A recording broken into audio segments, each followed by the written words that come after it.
Scale Up members. Now for this video, I'm joined by Alex Nigg, who's the co-founder with Tammy Sims of Properly, a company that helps property managers, vacation rental owners do change makeovers of their property really well, thanks to checklists, cleaning standards, and all kind of things he's going to detail right now. And as you can imagine, just mentioning what they do in normal times, you can explain how important it is right now. And it's very crazy times that we're all going through. So together we'll be talking not only about best practices, because of course there are tons of those, and Alex has quite a few to share with you extensively, but also we'll be talking about questions that are hitting our industry or ourselves, property owners or property managers in the short term, what to do right now, how can we react, or how can we help? And we'll be talking about the question of nurses, for example. It's a very tricky, important question, and Alex will tell how you can help, how he can help as well here. And we're talking about the long-term implication as well, right? When all this is over, how do we make sure we do things better, how to be ready for the next turn? So without further ado, Alex, how are you? Hi, Thibaut. Thanks very much for having you. I'm good, thank you. And where are you right now? I'm finally back in San Francisco, which is eerily quiet right now, like everywhere else in the world. We're also in lockdown, like many other cities around the world, of course. Trying to do the best we can. Trying to do best we can in this situation. But again, seeing lots and lots of acts of beauty around us, people helping each other and stepping into levels that we haven't seen in a very, very long time. So there's a huge amount of optimism too. Yeah, it's fantastic to hear this, to hear again that people are helping each other, and in some parts of sometimes I'm listening to the advice that we have from the government to stay home and try to be busy, to get busy and read. I'm like, well, I know property managers probably right now they're just super busy, right? Especially if you're working from home with a family, with kids, it's kind of hard to do. But I know that you're very busy at the moment because it's touching the industry. You're very active in industry and probably can help a lot. So I'd love to talk maybe about the short-term things. What can property managers, property owners do when it comes to cleaning? Why? Because cleaning is important, I guess, to reassure guests that it's safe to stay there. So maybe homeowners want to hear that if a property manager rents out their place, it's safe as well. So it's a key question at the moment. Yeah? That's exactly right. So we see on the one hand side, we see huge amounts of trouble for property managers because their booking calendars, of course, immediately are clear of any reservations. In many cases, they lost all of their reservations. At the other side, on the other hand, we also see massive amount of opportunity to help, but also opportunity for property managers to help themselves. What we're starting to see in cities around the world, we saw it first in places like Sydney, Australia, we saw it in New Zealand, we're seeing it in Italy, and we're seeing it right now in New York and San Francisco. There's tremendous short-term demand for short-term accommodation, obviously not for guests anymore. Vacation rentals are illegal in many cases now, in many countries now, but rather for first responders, for healthcare workers, for nurses that are being drafted into urban areas so they can support urban areas where there's a much higher population density and where the expectation is the number of cases will be much higher. But also for helping people who either have to be in self-isolation, as they might have been exposed to someone with coronavirus and might choose to be in self-isolation because they're in a high-risk group, for instance, elderly parents living with the rest of the family that during this period of time, if someone else in the family is potentially sick, do not want to stay with the rest of the family because they're in a much higher risk group, or people who are being placed in quarantine. If we just look at the explosion of cases in countries like Italy and now, in Spain, France, many other countries, we're seeing very similar numbers. We're starting to see it in a number of pockets in the US, New York City, Seattle, also San Francisco. The number of people who require short-term accommodation is larger, is potentially larger than the number of people who are actually infected if you do contact tracing.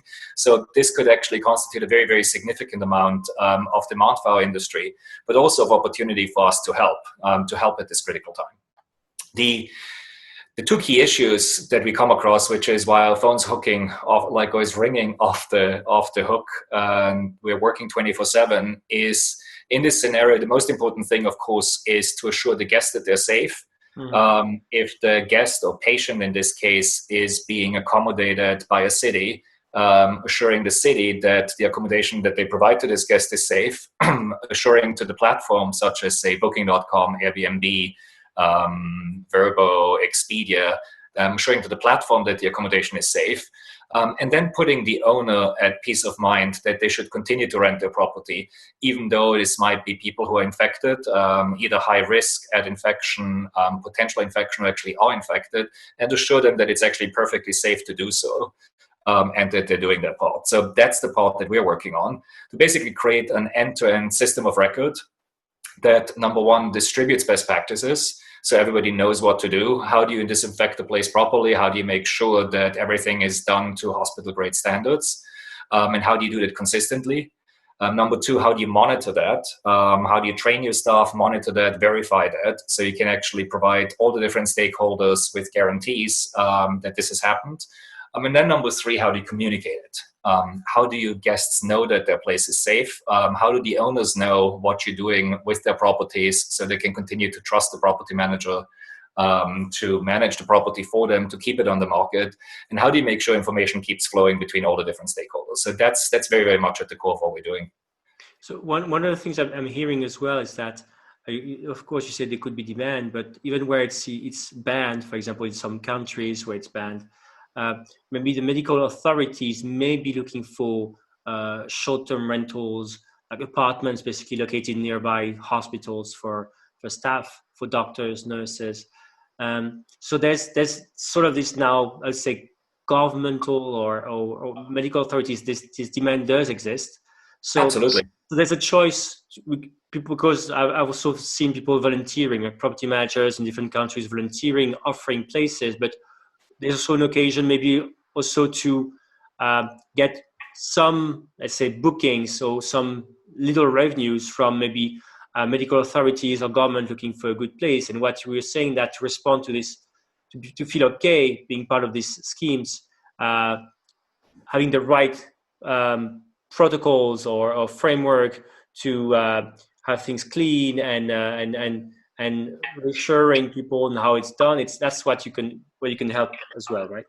That's exactly right. There is, sort of everyone is struggling right now. So owners are struggling, property managers struggling. They're tremendously struggling in many cases. And absolutely, there is a revenue opportunity here. There is emergency funding available for that. And yes, nurses need to be accommodated. Sort of some of the use cases that I described before, medical staff that are doing 2 or 3 shifts in a row, they don't want to go home necessarily in between those shifts because they don't want to run the risk doing a short stay to catch up on a few hours of sleep to infect the rest of the family. So being able to accommodate them at a very close proximity to the hospital. Hotels, in many cases, are not as good a choice. The one thing that hotels have going is they have institutional cleaning processes, they have commercial cleaning processes. That's the part where we as an industry have to catch up on, and that's precisely the solution that we can help provide. But in many other ways, our industry is much better qualified. If you place someone in quarantine or if someone self-isolates, they're going to be there for a period of time. They want to have a kitchen. They want to have a living room. They want to be able to cook for themselves, and they certainly don't want to have to go out for food. They can't go out. All the restaurants are closed. And as we're starting to see, depending on what stage we're at in different countries, the food delivery networks that exist in many places, they're coming under tremendous strain. So whether you can actually get food from Uber Eats or whoever the delivery hero, whatever the delivery choice in your city might be, in many cases may or may not work. Wow. So just being able to give them the peace of mind to actually be in a familiar setting, to be at a home, not at a hotel, to be able to cook, to have a living room, and to like spend those 2 or 3 weeks of quarantine, of isolation in a comfortable place makes a huge difference. And most certainly there's demand for it, very, very significant demand. Yes, that's a very interesting point, and I mean, it's a very interesting angle that you're bringing. And so we talked about, again, this maybe some best practices or what to do. So I think you prepared something to share with our viewers now on basically some things. I know already on your website on getproperly.com, there's a link with great resources as well. So I really encourage people to go and check it out. But you've prepared a special slide deck for us. Maybe you can go through it now if you want to share your screen. Yeah, absolutely. It's a very short. It's like 1 second. Let me share my screen with you. It's a very short overview. I'm assuming you can see my screen now. Yes, I can. And hopefully nothing embarrassing, no messages from anyone. So this is basically the key thing that I think that we as an industry face. The key challenge and opportunity is how to restore peace of mind. And the peace of mind is really for 3 key constituencies. Number 1, the guests, either the guest, be it the nurse, be it the patient. Number 2, the owners, as in if I'm a property manager, how do I make sure that owners don't withdraw their inventory from the market because they're afraid that an infection could break out or their property might be negatively impacted? And then, of course, as an industry, also have to look out for those that help us, that support us, which is the cleaning professionals. How do we make sure that they work safely and that they continue to work? Because we're also hearing many cases of cleaning professionals that basically choose not to work right now because they're not sure whether it's safe. Mm-hmm. So let me start from, to us, there's three key things, 3 key pillars to a good approach to solving this problem. The first thing is the content, consistency and best practices of what to do, what products to use, what processes to use, what supplies to use, what methods to use, how do I properly disinfect a kitchen counter, how do I organize my rags so I have a color-coded system so I don't mingle rags that are being used for different purposes. What kind of, should I start mixing my own supplies by using bleach, or should I use commercial supplies? There's lots and lots of standards there. We make sure that all of those, like we have localized versions, we use CDC guidelines, WHO guidelines, EPA guidelines for the US. But then for European countries, we also look at different ministries of health. They have similar things for Australia and New Zealand to basically make sure that we comply with all of the guidelines being distributed, and make sure that every cleaner everywhere, every host, every owner uses the same process and uses a safe process that at a hospital that's hospital grade. So that's the very first step. The second step is as we are starting to deploy these processes, or as our community starts deploying these processes, we need to step up to the same level as hospitals and hotels have stepped up, which basically means there needs to be verification, there needs to be traceability. Who did what when? Who used what process? When was the light switch last disinfected? Who disinfected the remote controls? Who disinfected the pull on the fan, on the overhead fan? Mm-hmm. Like there's lots of small little details that we need to pay attention to, and we need to make sure it gets done. So just like any other good process, if you have a checklist, if there's traceability verification, there's a log, you know that someone put a checkbox into something to confirm that they did it, they read it, the task was done. That's the sort of some fundamental peace of mind that hospitals are using, and we can do the exact, and hotels are using, and we can do, as an industry, we can do the exact same thing. Then, of course, there is inspection services, and there is photos, verification photos, and an additional level of verification that we can offer. So what we just saw here is that basically the CDC, being the US authority in disease, that takes care of disease and epidemics, they are reusing, you should have checklists and things so that people can repeat over and over the same gestures, right? That's exactly right. I mean, it's what our company has been founded around the concept of checklists. There is a book that was published many, many years ago called The Checklist Manifesto. It's basically a manifesto proposing the extensive use of checklists, What's interesting about that book, that's been very much sort of the Bible of what we built our business around. Checklists are a great way of training people on a task that they've never done before, of distributing a consistent task, making sure that everybody does exactly the same thing, and then of verifying that those things were actually done. The author of the book, The Checklist Manifesto, Atul Gawande, is actually a medical doctor, and he specifically looked at medical processes and looked at death rates during surgery and what the error was that happened, and realized that often it was small mistakes, obvious mistakes that people did because they didn't follow a standard process. So I think it's very poignant that checklists today are coming specifically in a situation like this, where process management, verification, logging, and just following a standard operating procedure becomes so critical that this is coming back, and it's absolutely critical right now. That's a great insight about the checklist and this book being written by a medical doctor. Thanks. That's actually, by the way, highly recommended for everyone. The book's called The Checklist Manifesto, and it's by Atul Gawande. And it's a good primer on just how incredibly important it is to have standard operating procedures, to follow the same process again and again. It's of course, pilots use checklists. One of the things that we very often hear is, I know what I'm doing. Why would I need a set of instructions to do something I know very well? I think the best example of why that's not a good argument is look at pilots. Pilots know exactly what they're doing. They've taken off and landed thousands of times, and yet they always use a checklist, because when you do something very often, it's very, very easy to forget something. How do you know that you've disinfected every light switch? And how do you make sure that the person who's actually trusting you also knows that you've disinfected every light switch? How do you know that you've looked at every remote control? How do you deliver this peace of mind to people that you've done it right? By the way, you mentioned the CDC.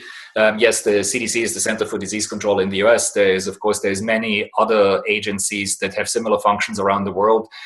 Many of them, particularly when it comes to high-stake processes like hospital cleanings, they focus on two things. First thing is the checklist. The second thing is logging, as in making sure that it's recorded who did what and when. And that's exactly what we think is going to help our industry. Mm-hmm. This, by the way, then gets me now to the third topic. Then as an industry, it becomes incredibly important for us that we have transparency and real-time communication across all stakeholders. What I mean by that is, it's not just important to train our cleaners, to keep them safe, to make sure that they use the best standard operating procedures.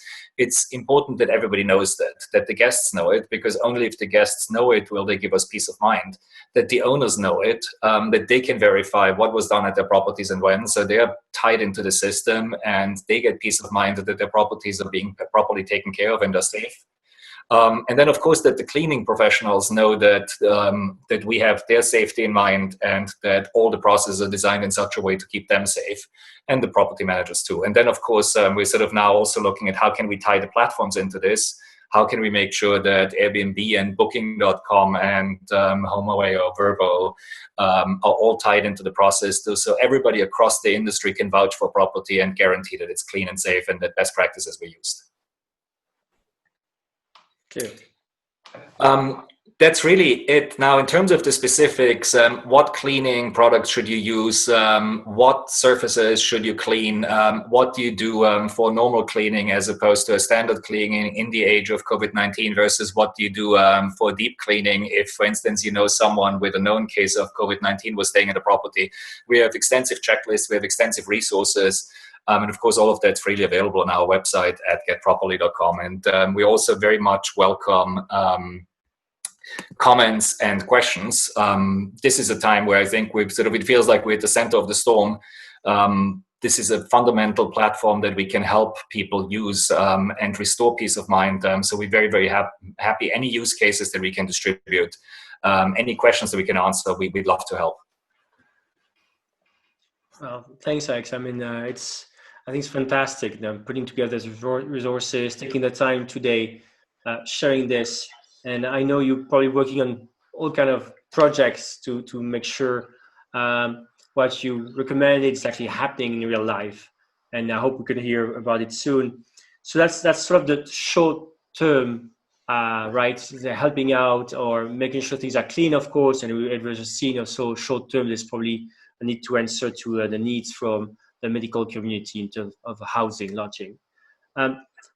Now, if we think maybe fast forward a few weeks, or when we all out of this, when the breakout happens, we can leave, and how do you see things evolving in this longer term? What's the broader picture here? So I'm a perpetual optimist. I think I'm very optimistic about the future.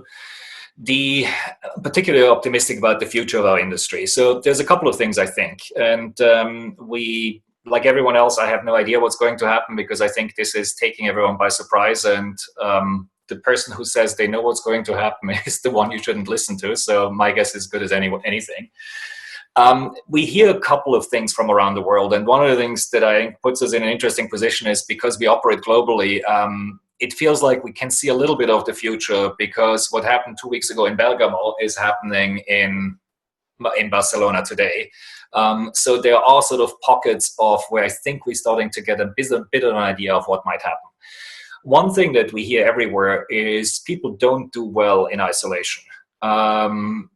People don't like working from home for extended periods of time, at least if they have to, with the whole family crammed into a small space. So one of the things that we expect is that there'll be a big push out of the cities after the first restrictions, after the most stringent restrictions are lifted. There's actually we're seeing some of this happening in Italy right now. If I'm in Milan and I'm locked down, I mean, of course, right now no one can go anywhere. Because vacation rentals there too are illegal. It's illegal to go to a second home.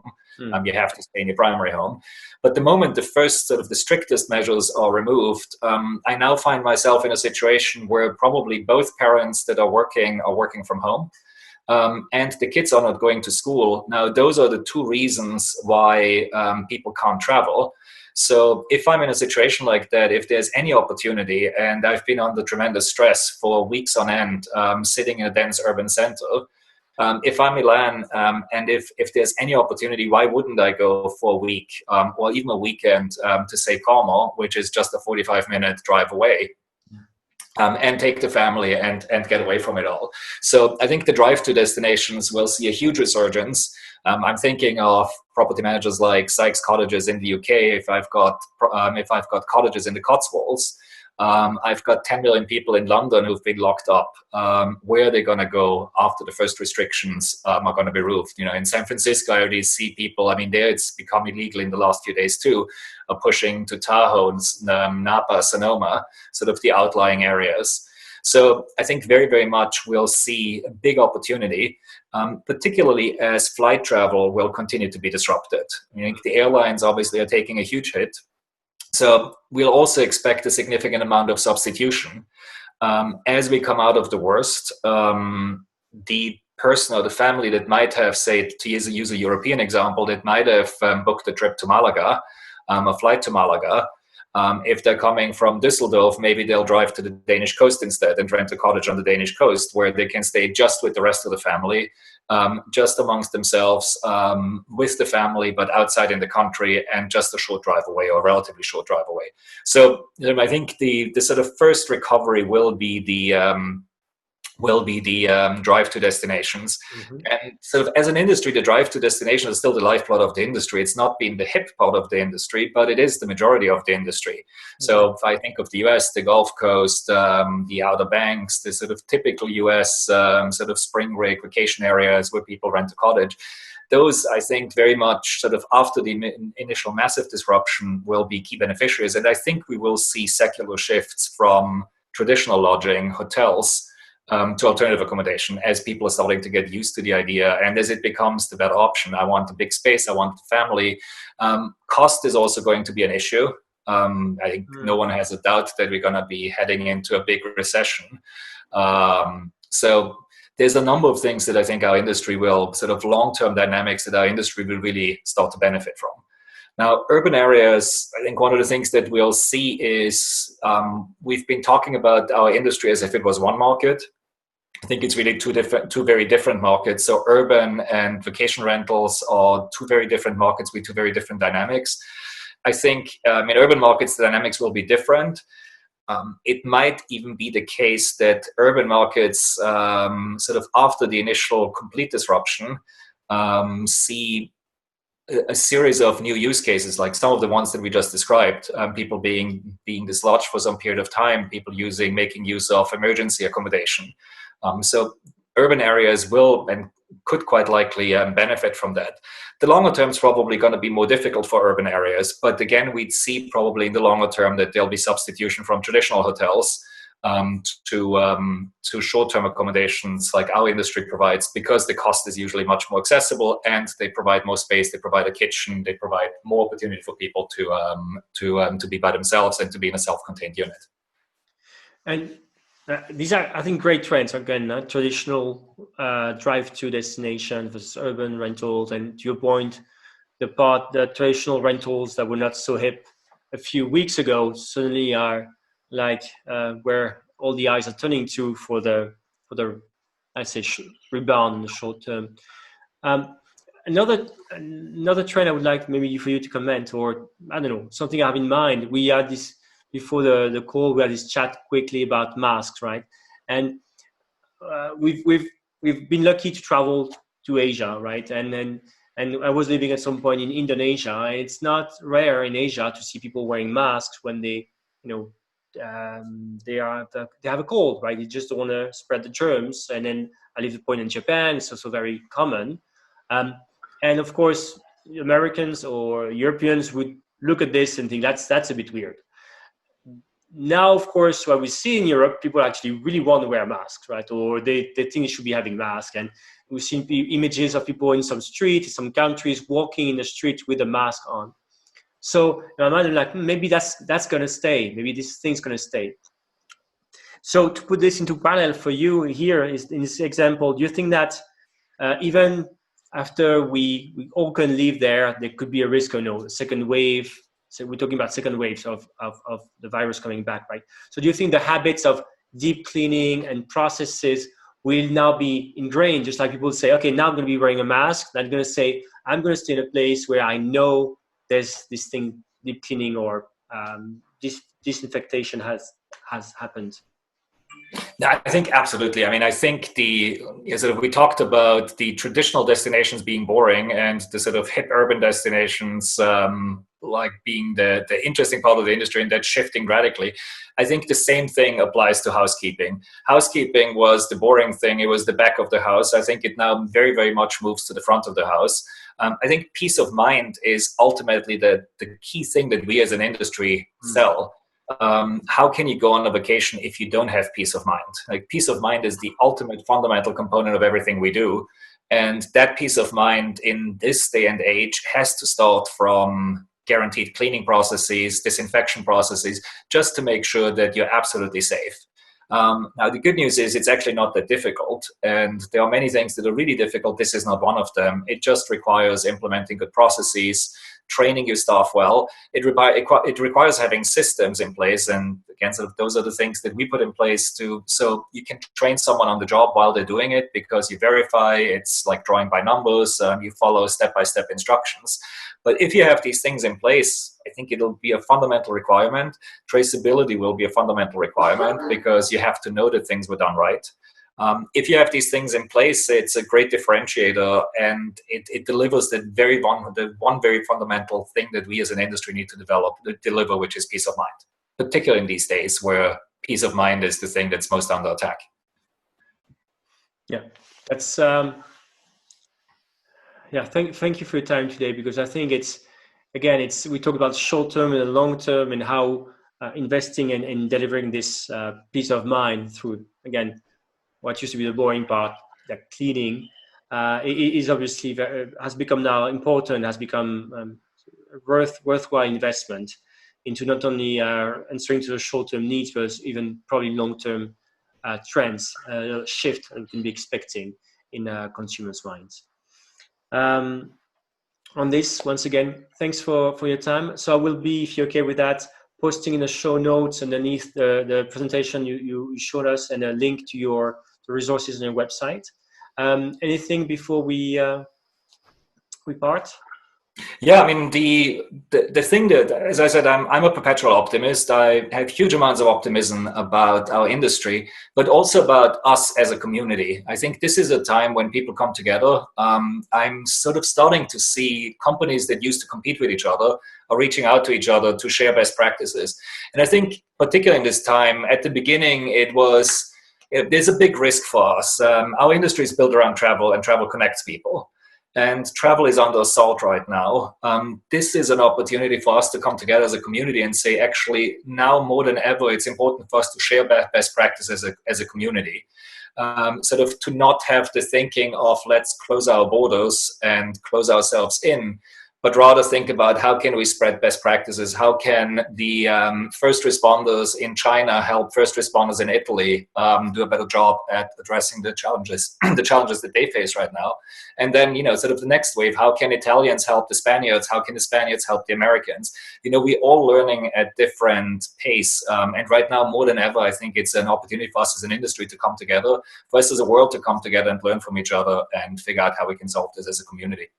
I agree. Sharing and still attending conferences, either in person, hopefully soon, or online, is a way for everybody to get together and share things and processes. That's exactly. And as if we are a community, travel connects us, and it's those fundamental values that will make us overcome this.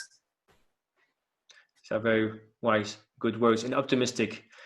Thanks again, Alex, and have a great day in San Francisco, and I hope to see you in person very soon. Likewise, and enjoy Amsterdam. Don't get too cold. Bye, Thibaut. Will not. Cheers. Cheers.